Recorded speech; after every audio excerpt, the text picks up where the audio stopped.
今天过来修一个热水器漏水。关于这个热水器漏水，然后我们要具体观察一下。你像这一个，我们看一下，我们可以看到啊，这两个，一个冷水，一个热水，然后都已经裂缝了。也就是说这个东西是坏了，这种并不是内胆坏了。这种呢，然后把这两个管儿把它卸下来就可以了。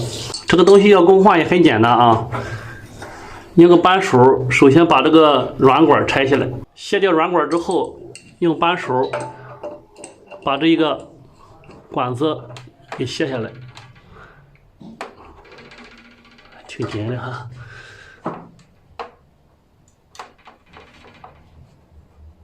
哎呀，这个实在太紧了，不好拆。我准备把上面这一块拆下来，拆下来之后吧，用大扳手，然后把这个进出水管把它破下来。这边一共有3颗螺丝，卸掉这3颗螺丝就可以把它取下来。先把这些软管都拆掉。然后拆这个蓝色的这一个，大家知道我为什么把这个横色的上面堵上一块卫生纸吗？好在这个蓝色的比较好拆啊。现在再来拆这个红色的，这个红色的确实有点紧，有可能里边有点生锈啊。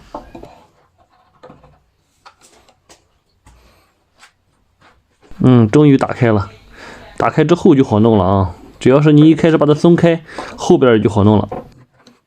这个水管用个尖嘴钳使劲往下拽啊，这样比较好取一些。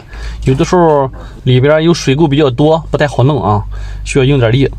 然后把这个新的这个塑料还好一点，比较厚，把它旋转上，用扳手把它拧紧就可以了。